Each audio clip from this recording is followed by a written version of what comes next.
눈물은 두 종류가 있습니다. 그 눈물이 복이 되는 눈물이 있는가 하면 후회와 회황과 슬픔과 또 그런 어떤 저주가 되는 눈물이 있습니다. 어떤 것이 도리어 복이 되는 눈물이고 흘려야 되는 눈물이고 어떤 것이 결코 흘려서는 아니 되는 눈물일까요? 이제 오늘 본문을 보시길 바랍니다. 오늘 하나님 말씀을 보면 우리가 살아가면서 흘려야 되는 눈물이 있고 우리가 살아가면서 흘리지 말아야 되는 눈물이 있는 것을 보게 됩니다. 먼저 여러분 1절에 보면 여호와의 사자가 길갈에서부터 복임으로 올라와 말하되 여호와의 사자가 1절 중반절부터 3절까지 여호와의 사자가 와서 말하는 내용입니다. 이제 여기에서 무엇을 말하는가를 여러분이 이제 보셔야 됩니다. 먼저 1절을 읽으시면서 여호와의 사자가 이스라엘 백성들에게 하나님께서 어떤 은혜를 베푸셨고 무엇을 하셨는지를 여러분 찾아보십시오. 여기는 이 1절에는 온통 이스라엘 백성을 향한 하나님 은혜가 가득합니다. 사랑이 가득합니다. 1절입니다. 여호와의 사자가 길갈에서부터 복임으로 올라와 말하되 내가 너희를 애굽에서 올라오게 하여 내가 너희의 조상들에게 맹세한 땅으로 들어가게 하였으며 또 내가 이르기를 내가 너희와 함께한 언약을 영원히 어기지 아니하리니. 아멘. 이렇게 합시다. 이렇게 다 읽으면 여러분이 좀 어려울 것 같으니까 이렇게 바꿔볼게요. 제가 여호와의 사자가 했던 말씀을 하나 읽을 테니까 여기 어떤 하나님 은혜가 있는가 한번 찾아보실래요? 내가 너희를 애굽에서 올라오게 하여. 이 부분, 여기 하나님의 놀라운 이스라엘을 향한 은혜가 있었습니다. 무엇일까요? 예, 출애굽입니다. 출애굽이 무엇을 뜻하죠? 장소의 이동인가요? 애굽에서 어떤 다른 곳으로 이동시킨 그 은혜인가요? 이사의 은혜인가요? 무슨 은혜이죠? 예, 맞습니다. 구원의 은혜입니다. 그러니 여기 애굽에서 올라오게 했다. 이것은 하나님께서 베풀어 주셨던 구원의 은혜입니다. 애굽의 종, 세상의 종이 되어서 살던 그들을 하나님이 백성이 되어 주신 겁니다. 그것도 은혜로 얼마나 감사한 거예요. 그 은혜입니다. 또 1절 중반절에 보면 내가 너희의 조상들에게 맹세한 땅으로 들어가게 하였으며, 두 번째 은혜가 보입니까? 하나님께서 이스라엘 백성들에게 아무것도 이스라엘 백성들이 한 것도 없는데 베푸신 선물이 있습니다. 그래서 그것이 은혜가 되는 겁니다. 은혜입니다. 은혜로 이들이 받게 됩니다. 무엇이죠? 맹세한 땅이란 단어가 나오죠. 예, 가나안으로 등장합니다. 그것이 바로 하나님의 기업을 뜻하는 것입니다. 하나님이 주시는 겁니다. 그래서 이 가나안 땅은 기업이기 때문에 이스라엘 백성들에게 땅은 매매 대상이 되지 못합니다. 목숨을 걸고 지켜야 되는 것입니다. 왜냐? 하나님의 기업이기 때문에. 성경에 기업으로 나오는 것은 딱 두 가지라 그랬습니다. 그 땅과 자녀입니다. 그것은 매매의 대상이나 내가 임의로 어떻게 할 수 없는 것으로 등장합니다. 이 성경에 맹세한 땅으로 등장하는 이것은 실제로 무엇을 상징하는가 하면 하나님 나라입니다. 하나님께서 이들에게, 이스라엘 백성들에게 은혜로 주신 것이 있습니다. 눈으로는 가나안 땅이었지만 실제로는 하나님 나라입니다. 그 눈에 보이는 땅을 통하여 하나님 나라를 선물로 주셨던 겁니다. 할렐루야. 이 놀라운 은혜를 하나님께서 이스라엘 백성들에게 베풀어 주셨습니다. 이것을 여호와의 사자가 와서 이야기합니다. 그리고 두 번째 1절 하반절과 2절을 보면 어떤 특정한 단어가 나오는 것이 있을 겁니다. 무엇일까요? 언약이란 단어가 나오죠. 예.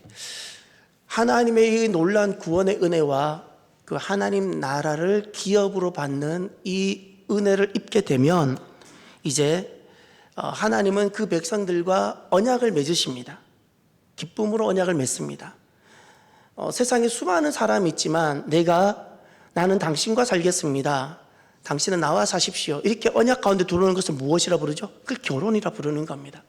그것처럼 하나님께서는 이스라엘 백성들 언약을 맺으십니다. 그것이 시내산에 있었습니다. 그때 하나님께서 상호간에 피로 맺은 언약이 있었는데 하나님께서 약속하신 바가 무엇인가를 찾아보십시오. 2절에서 하나님께서는 이스라엘에게 무엇을 약속하셨죠? 언약으로. 피로써 맺는 언약입니다. 무엇이죠? 예, 내가 너희와 함께한 언약을 어떻게 해요? 영원히 어기지 않겠다는 겁니다. 이것이 영원히 지키겠다. 언약의 영원성을 약속하셨습니다. 예, 하나님 이름으로 약속하셨고, 그리고 이스라엘은 그 시내산에서 무엇을 피로써 약속하고 언약을 맺었는가를 이제 2절에서 찾아보십시오. 2절의 내용을 보면 그 시내산 기슭에서 이스라엘 백성들이 하나님께 약속한 언약의 내용을 알 수 있습니다. 무엇일까요?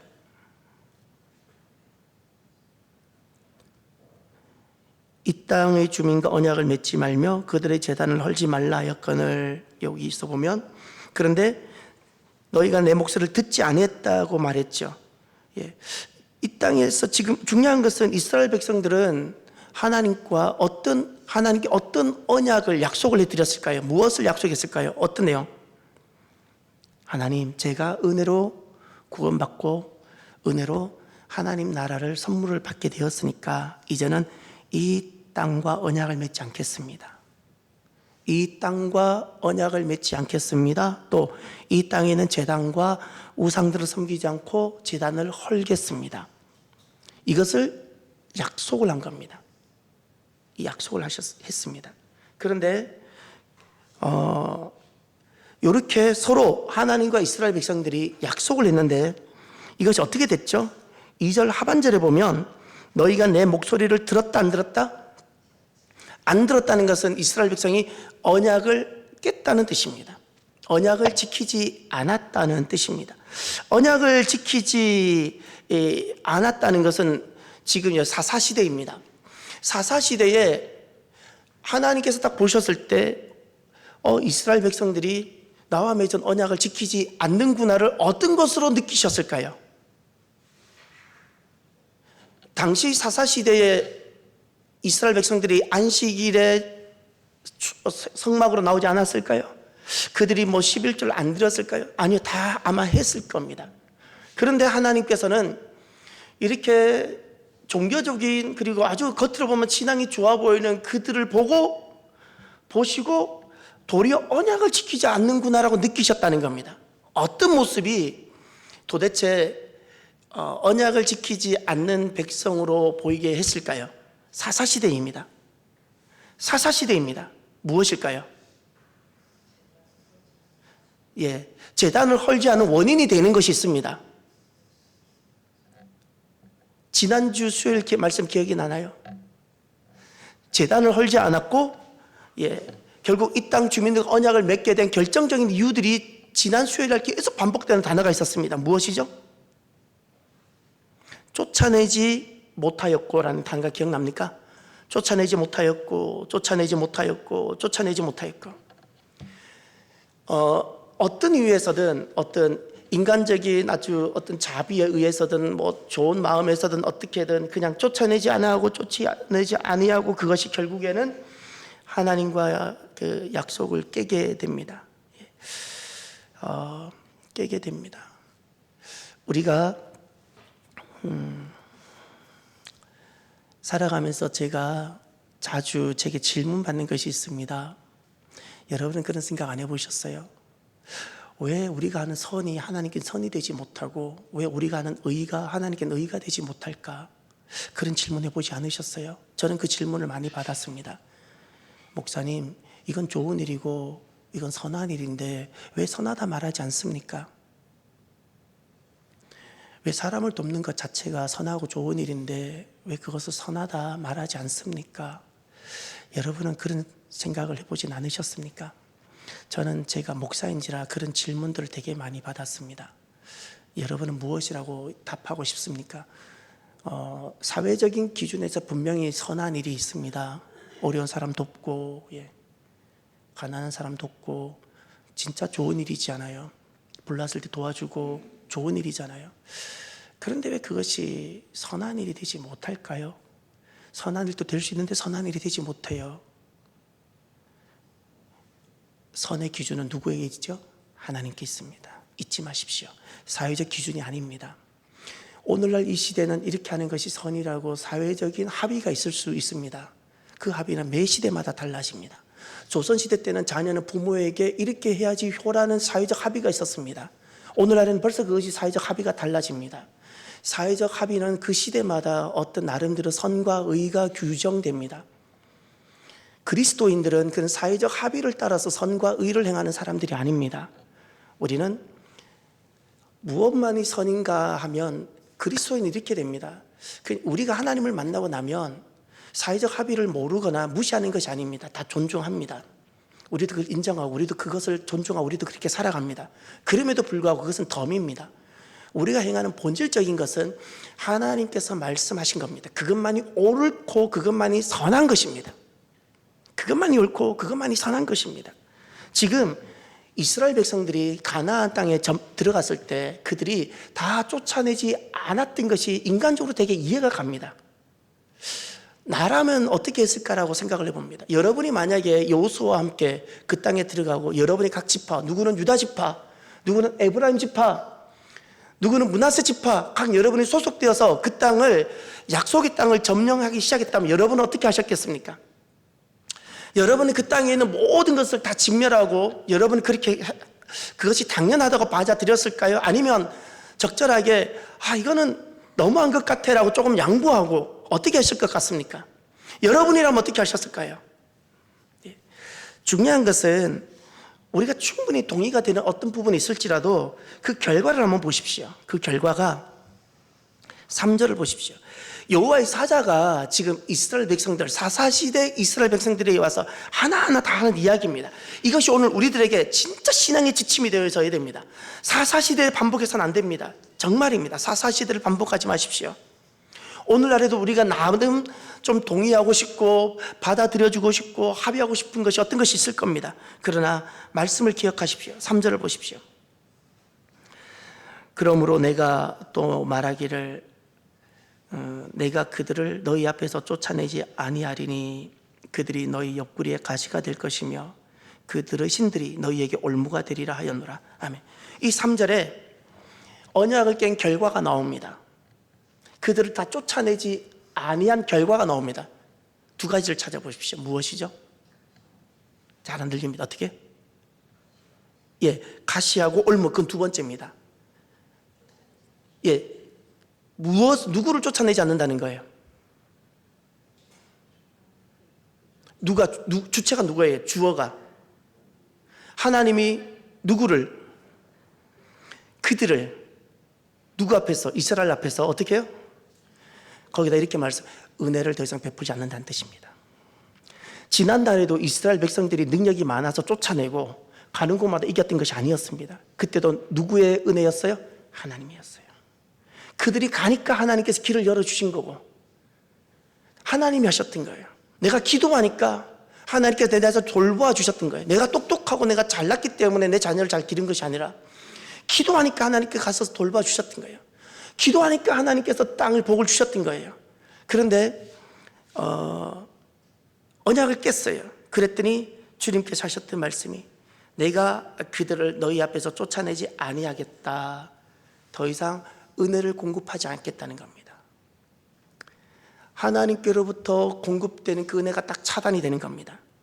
두 번째가 우리가 남긴 것, 우리가 좋은 호의의 마음으로 아주 인간적이고 친인간적이고 좋은 호의의 마음으로 내가 선택하고 결정한 것이 내가 생각할 때 이것은 선이고 좋은 호의로 내가 선택하고 결정한 결과가 어떻게 된다고요?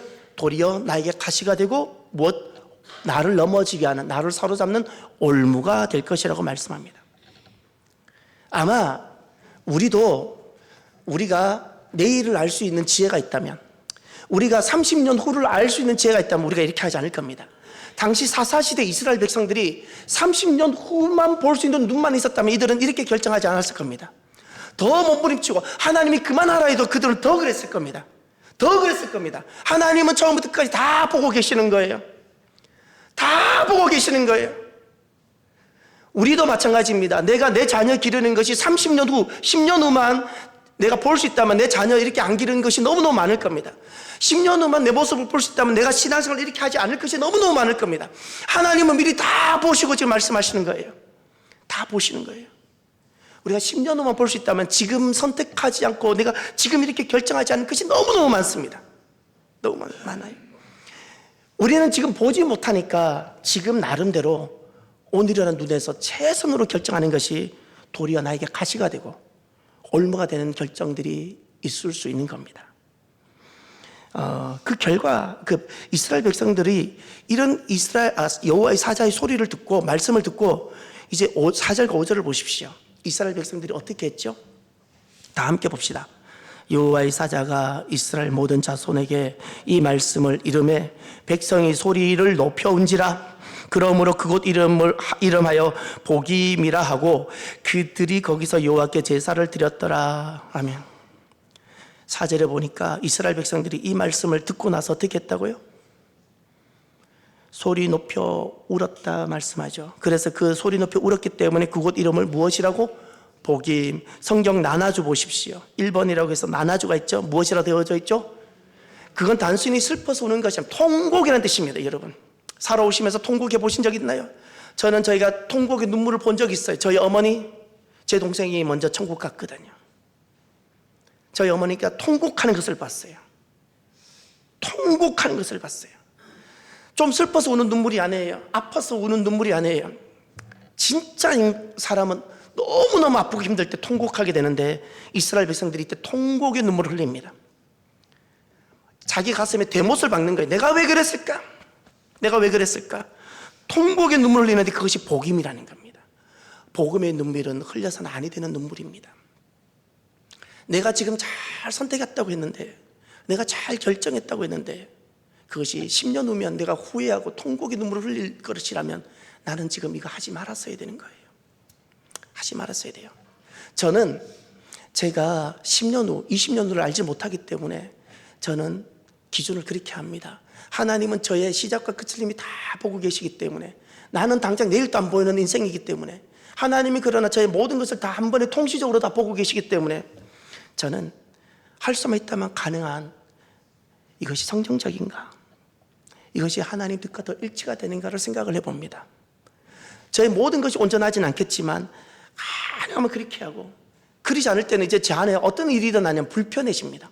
아무리 사회적으로 옳아 보이는 거 어떤 합의가 있을지라도 이것이 하나님의 뜻과 일치가 되지 않을 때는 제 안에 굉장한 불편함, 굉장한 거북함이 일어납니다. 굉장한 거북함이. 이제 사랑하는 성도 여러분, 하나님의 은혜가 오늘 딱 멈추게 됩니다. 하나님 백성인데 하나님의 은혜가 딱 멈추게 되면 세 가지 아주 슬픈 일이 일어납니다. 진짜 이것 때문에 통곡하게 되는 겁니다. 이것 때문에 통곡하게 되는데, 그래서 이스라엘 백성들이 복임이 됐던 겁니다. 통곡의 눈물을 흘렸는데 첫 번째 보십시오. 10절을 보십시오. 10절. 저는 이것이 너무너무 마음이 아픕니다. 하나님 은혜가 딱 멈추면 이렇게 됩니다. 그 세대의 사람도 다 그 조상들에게로 돌아갔고 그 후에 일어난 다른 세대는 여호와를 알지 못하여 여호와께서 이스라엘을 위하여 행하신 일도 알지 못하였더라. 여기에 다른 세대가 보입니까? 다른 세대라는 단어. 여러분, 우리의 자녀가 다음 세대가 되어져야 되는데 다른 세대가 되었어요. 우리랑 같지 않다는 뜻이에요. 이게 슬픔이에요. 이게 통곡입니다. 이 다르다라는 것은 나는 하나님을 아는데 나의 자녀는 하나님을 알지 못해요. 나는 하나님의 역사를 아는데 나의 자녀는 하나님 역사를 알지를 못해요. 이것이 다른 세대라는 겁니다. 다른 세대라는 겁니다. 이것이 우리가 통곡해야 될 눈물입니다. 다음 세대가 되어져야지 복이 되는데, 믿음이 이어지고 계승되어져야 되는데 다른 세대가 되는 거예요. 하나님에 대한 지식이 없어요. 세상에 대한 지식이 점점 많아질지 모르겠는데 정작 세상을 만드시고 오늘 또 온 세상을 통치하시는 하나님 그분에 대한 지식이 없습니다. 하나님께서 행하시는 구원과 지금 또 통치하시는 그 통치에 대한 것이 없습니다. 구원도 알지를 못합니다. 그래서 다른 세대가 됩니다. 언제 이렇게 되냐고요? 하나님께서 은혜를 딱 멈추면 제일 먼저 어떤 재앙이 우리에게 임하는가? 다음 세대가 다른 세대가 됩니다. 저는 지금 이것이 오늘 우리 한국을 보면서 우리가 잘못했구나, 우리가 복임 같은 일을 했구나, 우리가 복임 같은 일을 했구나, 지난날 사사시대 그들 같은 일을 우리가 했구나라는 생각이 듭니다. 여러분, 우리의 자녀들이 지금 영적 상태를 한번 돌아보십시오. 우리의 자녀들의 영적 상태는 내가 맺은 신앙의 열매입니다. 내 자녀는 결국 내 자녀의 죄와 그 모든 것은 하나님께서 다루시겠지만 그들이 그렇게 가는 것은 하나님께서 내게 물으세요. 잊지 마세요. 내게 책임 물으세요. 자녀는 부모에게 책임을 물으시는 거예요. 내 자녀 신앙생활 잘하고 계시나요? 두 번째, 하나님의 은혜가 멈추면 어떤 슬픈 정말 통곡의 일이 일어나는가? 11절을 보십시오. 이스라엘 자손이 여호와의 목전에 악을 행하여 바알들을 섬기며 애굽 땅에서 그들을 인도하여 내신 그들의 조상들의 하나님 여호와를 버리고 다른 신들 곧 그들의 주위에 있는 백성의 신들을 따라 그들에게 절하여 여호와를 진노하게 하였으되. 두 번째 보면 11절과 12절을 분위기를 가만히 보면 이렇게 하는 행위를 하는 사람들이 소수인 것 같습니까? 어떤 것 같습니까?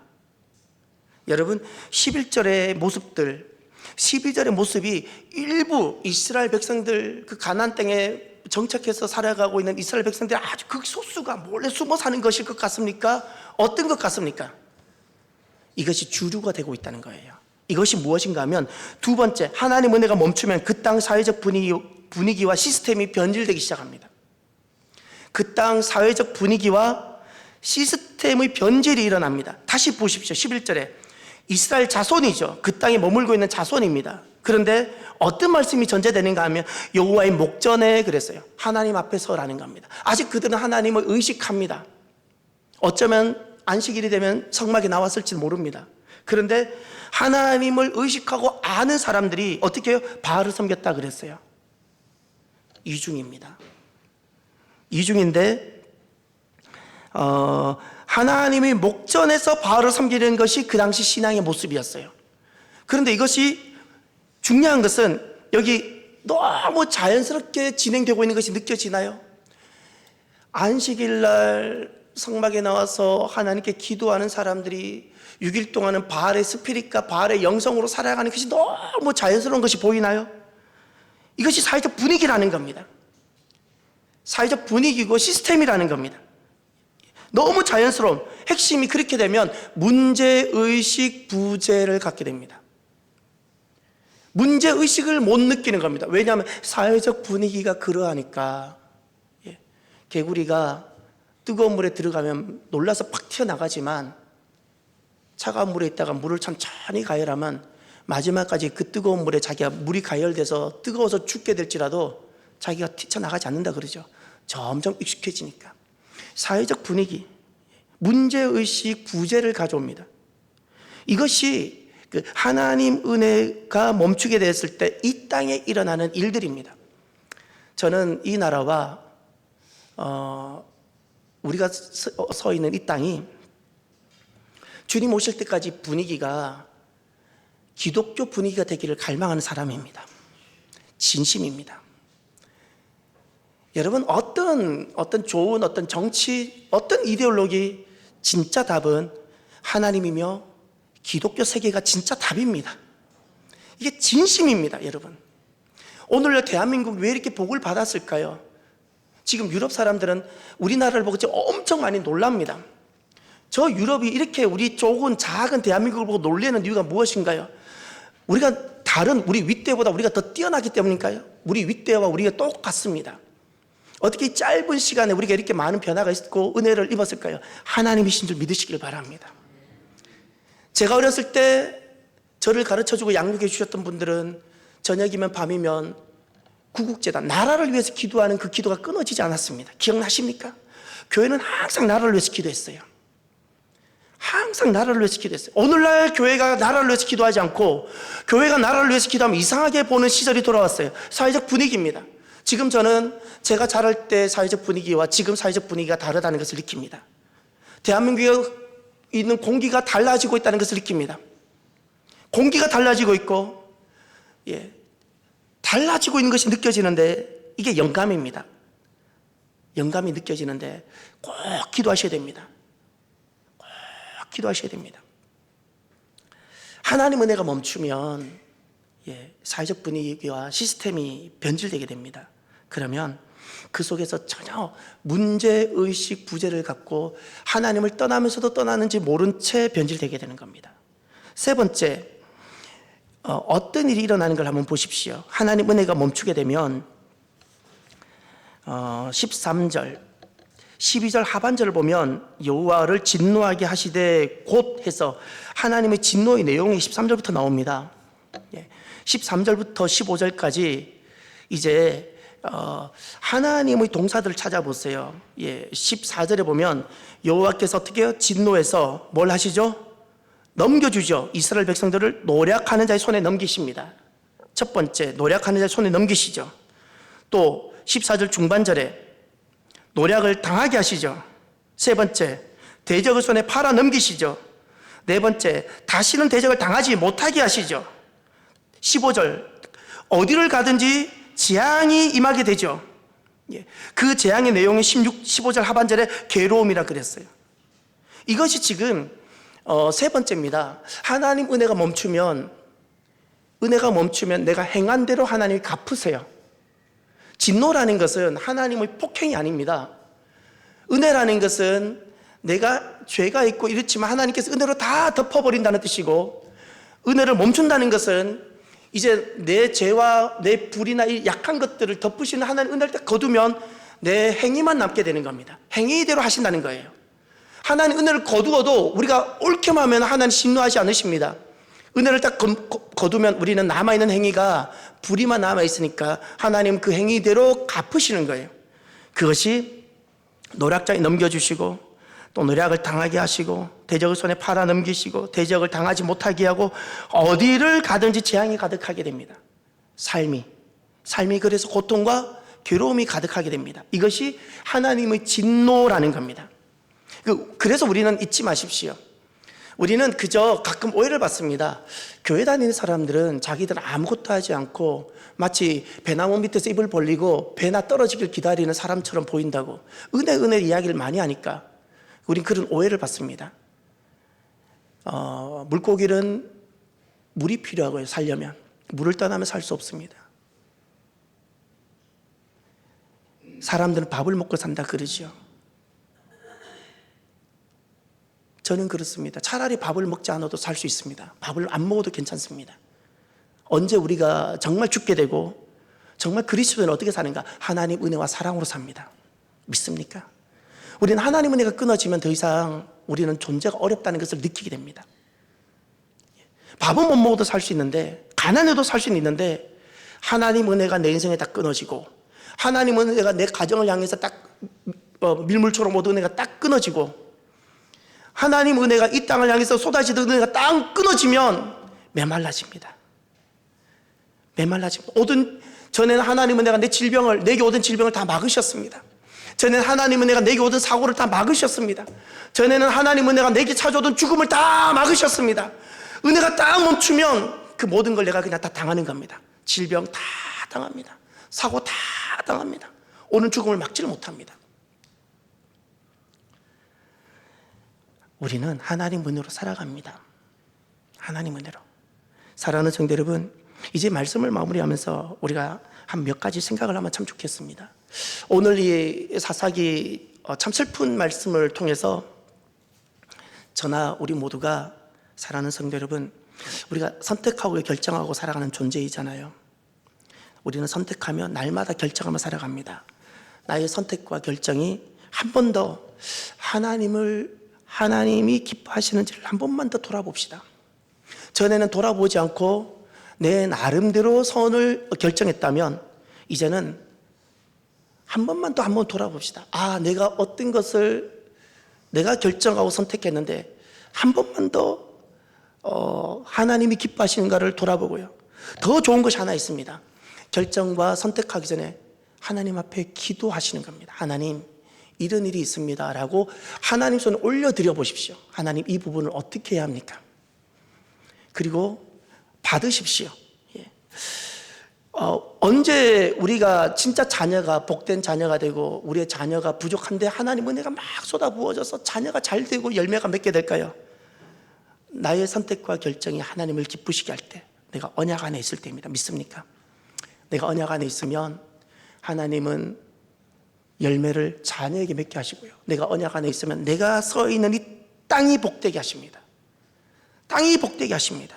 두 번째, 오늘 말씀을 통해서 우리가 생각하셔야 될 것이 있습니다. 그러면 여러분, 어떤 선택을 해야 하나님을 기쁘시게 할까라는 질문을 해봅시다. 어려운 질문일 수 있습니다. 그러나 아주 우리가 해야 합니다. 답을 잘 찾지 못할 수 있지만 여러분, 우리가 어떤 선택을 하고 어떤 결정을 해야 정말 하나님을 기쁘시게 할까? 우리에게 하나 엄청난 전제가 하나 있습니다. 저도 마찬가지, 여러분들께서도 마찬가지. 우리는 하나님께 은혜로 구원을 받았고 우리는 하나님 은혜로 하나님 나라를 선물로 받은 사람입니다. 믿습니까? 이것이 먼저 전제가 됩니다. 그러면 이것을 전제로 우리는 모든 부분에 내가 은혜로 받은 구원과 은혜로 받은 하나님 나라를 전제로 해서 모든 부분에 대입하면서 결정을 해보는 겁니다. 그러면 이렇게 구원과 기업을 은혜로 받은 사람을 무엇이라 부르는가 하니 언약의 백성이라 부르는 겁니다. 하나님께 구원받고 은혜로 구원받고 하나님 나라 백성이 된 사람들은 이제 언약의 백성이라 부릅니다. 그 언약의 백성이라는 것은 하나님과 언약 속에 들어와 있다는 겁니다. 사랑의 언약 속에 내가 자발적으로 들어오게 된 겁니다. 누가 강요하지 않습니다. 이재백이라는 사람에게 하나님을 이렇게 섬기라 아무도 강요하지 않는데 내가 스스로 강요되는 겁니다. 더 강요되고 싶은 겁니다. 하나님께 더 매고 싶어지는 겁니다. 더 하나님과 언약 속에 들어가고 싶어지는 겁니다. 그러면 어떤 선택이 하나님을 기쁘시게 하는 것일까? 우리가 언약의 백성이죠. 오늘 이스라엘 백성들이 실패했는데 그 실패의 기준을 잘 보십시오. 무엇으로 하나님의 기준 삼으셨죠? 언약이었어요. 왜 언약계냐고. 그럼 언약은 무엇이라 볼까요? 우리는 단 한 번 하나님과 새끼손가락 걸고 약속한 적이 없어요. 2000년 후에 우리가 일어난 우리들은 오늘 우리들은 언제 우리가 하나님과 언약을 맺었죠? 이게 언약입니다. 구약은 옛 언약이라 부르고요, 신약은 새 언약이라 부릅니다. 이 말씀이 나에게, 모든 말씀이 나에게 계명, 내가 지켜가야 될 생명 같은 것이 되어져야 됩니다. 이것이 바로 이 말씀을 기초로 내가 자꾸 선택해 보는 겁니다.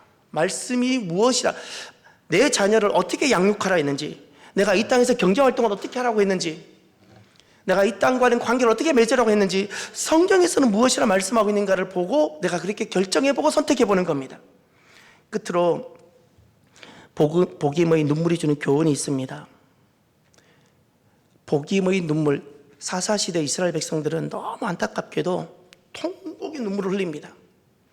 내 자녀가 망하는 것을 보게 되니까 통곡을 하게 되고, 그들이 서 있는 땅이 복이 아니라 저주가 되어가니까 통곡을 하는 겁니다. 전에는 손이 닿는 곳마다 나는 부족한데 다 잘 되는데 손이 닿는 곳마다 안 되는 겁니다. 고통과 슬픔이 가득한 땅이 되고 있습니다. 삶이 됩니다. 여러분, 오늘 이 복임의 눈물을 통해서 눈물이 두 종류가 있는 것을 알게 됩니다. 하나는 눈물이 복이 되는 것이 있고, 그래서 흘려야 되는 눈물이 있습니다. 그러나 흘리지 말아야 되는 눈물이 있습니다. 복임의 눈물은 흘리지 말아야 됩니다. 우리가 살아가면서 내가 지난날 왜 그랬을꼬? 내가 왜 그랬을꼬?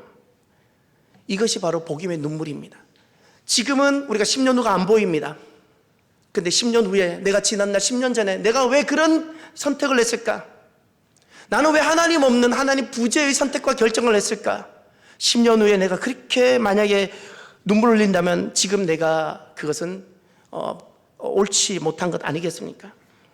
눈물은 지금 흘리는 겁니다. 어떤 눈물을 흘려야 되는가? 그날의 눈물을 흘리지 말고요, 그것은 슬픈 눈물입니다. 그날의 우는 자가 되시고요, 눈물은 지금 흘리십시오. 지금 하나님께 순종하기 때문에 흘리는 눈물들, 하나님 부재를 딱 대입하면 안 흘려도 고생하지 않아도 슬퍼하지 않아도 되지만 하나님을 딱 대입시키고 언약, 말씀을 딱 대입시켰을 때 내 자녀 때문에 흘리는 눈물, 이 땅 때문에 흘리는 눈물, 내가 그 말씀에 내가 순종하고 청종하기 위하여 내가 흘리는 눈물이라면 그것이 반드시 내일 복이 될 것입니다. 내가 주님 말씀을 받들어 섬기기 위해서 내가 헌신하기 때문에 흘려야 되는 눈물이라면 내가 말씀을 어떻게든 내가 한번 받들어 섬겨보려고 온전하지 못하니까 헌신하려고 내가 지금 눈물을 흘린다면 그것이 내일 복이 됩니다. 자녀에게 복이 되고요, 이 땅에 복이 됩니다. 눈물은 지금 흘리는 겁니다. 지금 눈물을 흘리지 아니하면 그날에 눈물을 흘리게 됩니다. 지금 눈물이 없는 것을 오히려 슬퍼하십시오. 슬퍼하십시오. 지금 내가 한 번 더 주님께 한번 순종해 보려고, 그리고 헌신해 보려고 주님 때문에 흘리는 눈물이 있는 저와 여러분이 되길 바랍니다. 기도합시다. 오늘 말씀, 복음의 눈물이 가져다 주는 아픈 교훈의 말씀을 가지고 여러분, 하나님 말씀 때문에 지금 눈물 흘리는 사람이 되도록 합시다. 어떻게 하면 더 순종하는지, 어떻게 하면 이 땅에 하나님 나라가 되는지를 지금 내가 그 삶에 헌신하기 위해서 내가 흘리는 눈물이 있기를 바랍니다. 함께 이것을 두고 간절히 기도합니다. 할렐루야. 하나님 아버지 참으로 감사합니다.